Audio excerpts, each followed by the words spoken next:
Olá, tudo bem com você? Vamos à recapitulação de mais uma lição da Escola Sabatina. Lembrando que a lição dos jovens deste trimestre, você já sabe, está tratando da carta de Tiago. Assunto muito importante. Como eu não tenho tempo aqui de fazer um resumo das duas lições, eu recomendo que você assista aos vídeos que a minha amiga, a doutora Maura Brandão, tem feito com os resumos da lição dos jovens, tá bom? A carta de Tiago. E a lição de adultos, você já sabe também, está tratando do livro de Gênesis. Que temas importantes, muito bem abordados aqui pelo autor principal, que é o Dr. Jacques Doucan, um dos maiores especialistas teólogos da nossa igreja e no Antigo Testamento. Antes de começarmos aqui o estudo mesmo, propriamente, a recapitulação do assunto que nós tratamos nessa semana, que é sobre o dilúvio de Gênesis, deixa eu fazer aqui umas indicações de leitura para aqueles que querem mais profundidade, buscar, quem sabe, um conteúdo mais detalhado sobre o evento do dilúvio em si. Eu fiz uma live, inclusive, com o autor deste livro aqui, o Dr. Naor Neves de Souza Júnior, que é geólogo, doutor em engenharia, um especialista em criacionismo, que tem abordado esse assunto ao longo de vários anos, e a CPB, a Casa Publicadora Brasileira, lançou recentemente este livro aqui de autoria dele, A Grande Extinção em Massa, Evidências e Implicações da Maior Tragédia Ambiental da História da Terra. Sim, é um livro que trata sobre o dilúvio numa perspectiva geológica. Você não pode deixar de ler esse livro aqui, se quiser realmente compreender melhor esse evento que marcou a história da Terra. Resumindo, existem muitas evidências de que essa catástrofe hídrica aconteceu. Portanto, os aspectos teológicos, espirituais, as lições que vamos estudar, que estudamos ao longo dessa semana, estamos estudando na lição da Escola Sabatina, elas encontram respaldo geológico, histórico, paleontológico, para que nós possamos ter certeza de que o evento realmente aconteceu.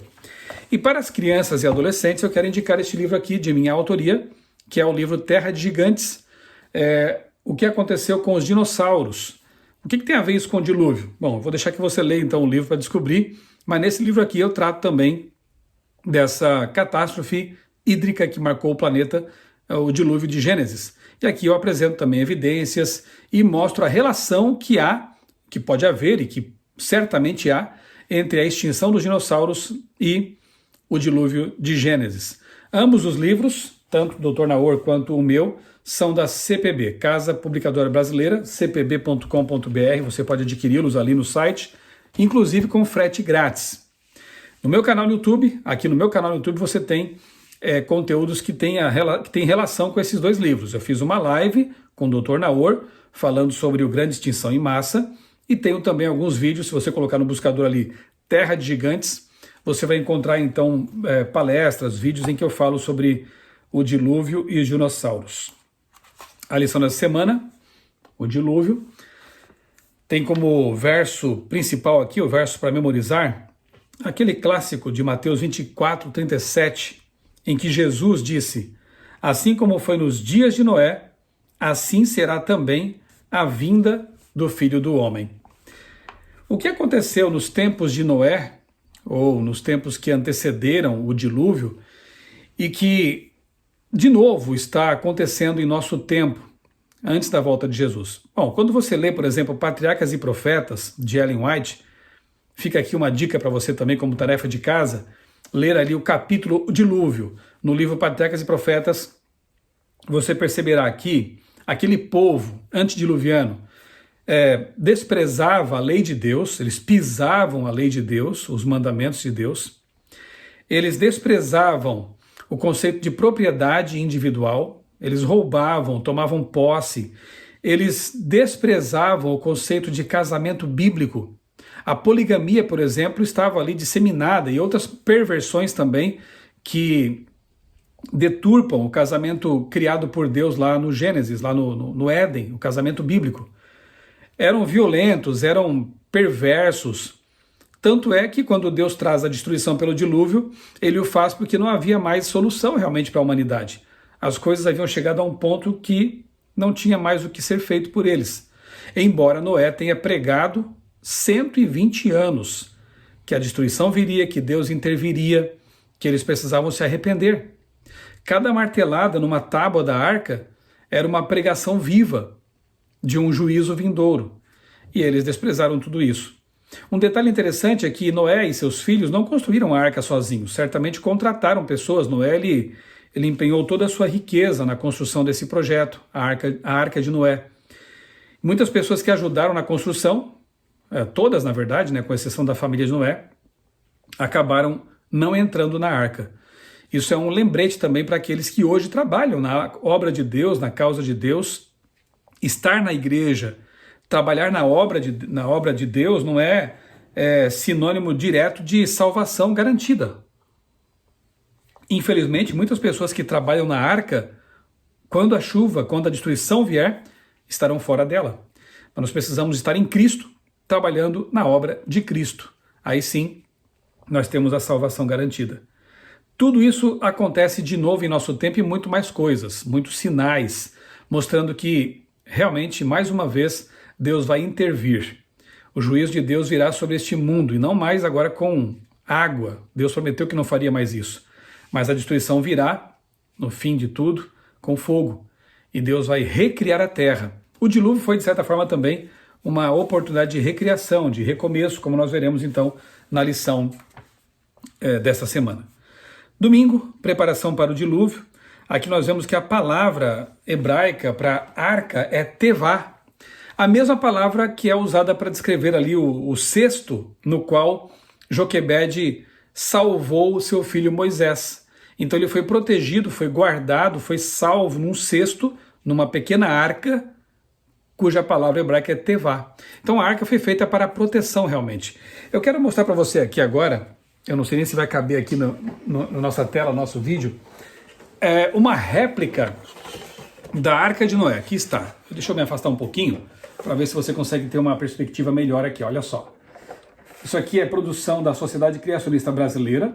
Eu tenho essa réplica aqui, eu costumo usá-la quando faço minhas palestras, né, sobre o dilúvio, para você ter uma ideia das proporções. Veja que não era um barquinho, como muitas vezes ela é apresentada em bíblias infantis, em livros infantis, né?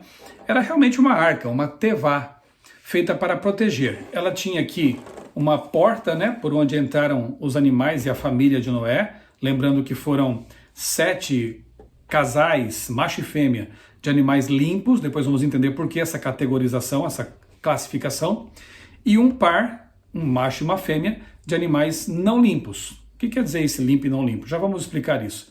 E Noé, sua esposa, seus 3 filhos, Sem, Cã e Jafé, e as respectivas mulheres deles, as esposas deles. Portanto, também casais humanos, macho e fêmea, entraram aqui na arca, então preservando a espécie humana e também as espécies originais que Deus criou. Aquelas que Deus realmente criou e não foram deturpadas por qualquer processo aí pós-pecado. Aqui em cima havia uma janela, né? Eu posso erguer aqui uma espécie de janela que percorria toda a extensão da arca, né? Provendo algum tipo de iluminação. Deixa eu tirar aqui a cobertura para você ter uma ideia melhor. Aqui então eu tiro essa cobertura, né? A parte de cima da arca. Lembrando que ela tinha por volta de 150 metros de comprimento. Era realmente bem grande. E segundo alguns cálculos, ela acomodava aí o conteúdo de centenas de vagões ferroviários, né? Realmente era uma embarcação assim bem grande, especialmente para os padrões da época.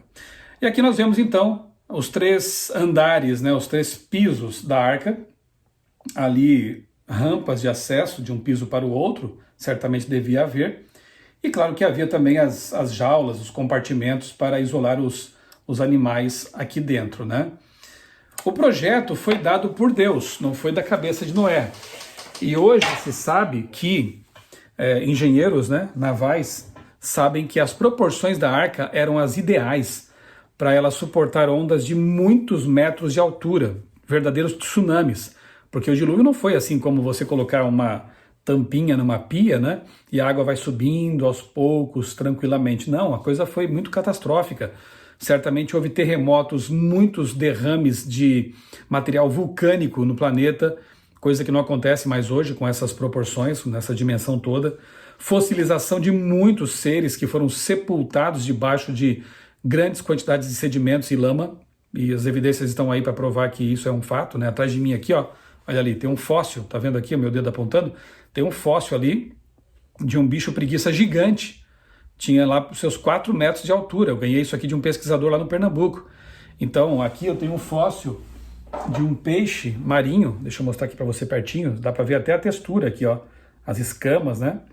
Esse fóssil aqui veio lá do Araripe, no interior do Ceará, uma região desértica a 500 quilômetros de distância do mar, um peixe marinho, lá tem fósseis de crustáceos. Isso aqui é um fenômeno observado em todo o planeta. Portanto, há evidências realmente de que houve uma catástrofe global neste mundo, e as marcas disso estão aí até hoje, né? Então a arca, a Tevá, foi feita para proteger, para salvar. Era uma pregação doida? Claro que sim, porque Noé estava construindo um barco gigantesco no mundo que não precisava de navegações e em terra seca.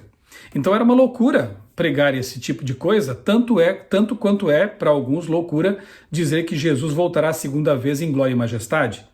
Mas assim como aconteceu o dilúvio, a volta de Cristo também vai acontecer. E que as pessoas possam ter a oportunidade de ouvir essa pregação e tomar a decisão delas. Se querem entrar na arca, hoje não mais uma arca literal, mas os braços de Cristo estão abertos para receber todos aqueles que aceitam essa pregação, ou se elas vão decidir ficar fora e, portanto, perdidas. Que não seja essa a decisão delas, né? Na lição de segunda-feira fala sobre o dilúvio especificamente, e aqui diz que o dilúvio foi projetado para ser uma nova criação, uma nova oportunidade. Então Deus, não havia mais remédio para o mundo antediluviano, é dito que eles praticavam o mal o tempo todo, continuamente. Eram pessoas que viviam séculos, eram muito longevas, muito fortes. Imagina uma pessoa que vivia por séculos praticando o mal o tempo todo, só pensando em coisas ruins e praticando a violência, a depravação, o pecado. Realmente o mundo chegou a um estágio em que Deus tinha que intervir, e assim ele salva uma família, repito aqui, né? Ele salva aquilo que ele criou, a família original, macho e fêmea de cada espécie que ele havia criado, para que depois, obviamente, eles pudessem procriar e repovoar o mundo com essas espécies. Deus, então, ele procura salvar a humanidade e o projeto que ele havia criado, feito, né, na criação, ele então reaplica ao mundo pós-diluviano. Na lição de terça-feira nós vemos aqui o fim do dilúvio. Então, embora não tivesse recebido ordem direta para sair, Noé tomou ali iniciativa e enviou primeiramente um corvo e depois uma pomba. Interessante isso aqui, né? Porque Noé, como os demais patriarcas, tinha uma característica que deve ser a nossa também. Ele obedecia à palavra de Deus. Deus disse, vai chover, mas nunca choveu, Senhor. Mas se Deus falou que vai chover, vai chover. Sabe, nós vivemos uma época de relativismo, em que há pessoas, inclusive religiosos, que dizem, olha, está escrito aqui, mas não é bem assim. Semana passada mesmo, né, que as pessoas aí celebraram a Páscoa, eu vi um dito pastor dizendo o seguinte, olha, fala-se da ressurreição de Cristo. Eu não tenho certeza se aconteceu, mas não importa tanto assim. Como assim não importa? A ressurreição de Cristo é praticamente a pedra fundamental sobre a qual o cristianismo está edificado. Existem muitas evidências internas e externas da ressurreição de Cristo. Como pode alguém que se diz pastor questionar, colocar em dúvida a ressurreição de Cristo? Há pessoas hoje colocando em dúvida a inspiração da Bíblia. Não é que ela seja a palavra de Deus, ela é a palavra, ela contém a palavra de Deus. Não foram homens usados, inspirados por Deus, mas ela contém a experiência de homens que andaram com Deus. Então eles relataram ali, eles encaram a Bíblia, essas pessoas relativistas e que questionam a inspiração, encaram a Bíblia apenas como uma construção literária e não como a palavra de Deus dada por revelação divina, inspirada pelo Espírito Santo. Então, de novo, nós estamos vendo uma geração que questiona a Bíblia, que coloca a Bíblia em xeque, que não crê mais na inspiração, que diz que esse ou aquele trecho da Bíblia devem ser reinterpretados, atualizados, porque não é bem assim. Ora, essa é a hermenêutica da serpente, do diabo, que lá no Gênesis, lá na criação, no capítulo 3, diz assim para Eva, Eva, foi isso que Deus disse? Olha, não é bem assim. É exatamente a postura de muitas pessoas hoje em dia. Está escrito, mas não é bem assim. Noé, os patriarcas, os profetas tinham uma postura totalmente diferente. Deus mandava, eles obedeciam. Estamos agora estudando o livro de Levítico no projeto Revados por Sua Palavra. É impressionante como Moisés colocava em prática tudo o que Deus dizia. Deus deu detalhes minuciosos com respeito à construção do santuário. Moisés, Arão fizeram tudo conforme a palavra do Senhor. Essa tem que ser a nossa atitude. Se Deus mandou, vamos fazer. Se Deus deixou ali princípios, valores, mandamentos claros em sua palavra, o nosso papel como criaturas é o de obedecer. Noé fez exatamente o que Deus mandou. O dilúvio terminou, foi mais de 1 ano em que eles permaneceram dentro da arca. As águas começaram a descer, a secar, mas Noé não tinha recebido ainda a ordem de Deus clara dizendo, saia da arca. Ele aguardou. Mas enquanto aguardava, ele fez a parte dele. Ele mandou um corvo para ver se havia solo, terra seca já. Se havia já plantas crescendo, mandou uma pomba. Ele fez testes, ele fez a parte dele. E é isso que Deus espera de nós. Dentro dos limites da sua palavra, da obediência à sua palavra, que nós tenhamos também as nossas atitudes. Sejamos proativos, sejamos ativos, cumpramos a parte que nos corresponde, ok? Noé só saiu quando Deus mandou, esse é um fato. E aí na quarta-feira vemos o que Noé faz. A primeira coisa que ele faz assim que ele desembarca da arca. Ele faz um altar e ali ele realiza um sacrifício, um holocausto. Ou seja, Noé, ele agradece a Deus o livramento, a proteção. Ele manifesta a sua crença no Messias vindouro também, porque todo holocausto, todo sacrifício, ele apontava para Jesus, o Cordeiro de Deus que tira o pecado do mundo. Por isso também vemos aqui a questão dos animais limpos e não limpos, né? Limpos por quê? Por que tinha bem mais animais de categoria limpos do que os não limpos? Porque, primeiro, os limpos eram usados, alguns deles, para sacrifícios. E segundo, aqui nós vemos então Deus, no capítulo 9 de Gênesis, permitindo que os seres humanos se alimentassem de carne. Primeira vez que Deus permite isso. Não é que Deus está mandando comer carne, mas Deus permite porque havia uma situação emergencial aqui. Todas as plantas, todas as árvores haviam sido desarraigadas, arrancadas com o dilúvio. Levaria algum tempo ainda para que elas pudessem crescer, pudessem frutificar e houvesse de novo abundância de alimento vegetal, de origem vegetal. Então, neste momento, Deus permite então que os seres humanos se utilizem de alimento de origem animal, mas tinham que ser os alimentos limpos. Por isso que Deus permite que animais limpos e animais não limpos entrem e classifica esses dois grupos. Detalhes depois vão ser dados em Levítico 11, quando Deus então especifica, olha, os limpos, e eles já sabiam aqui, porque Deus já tinha separado, né?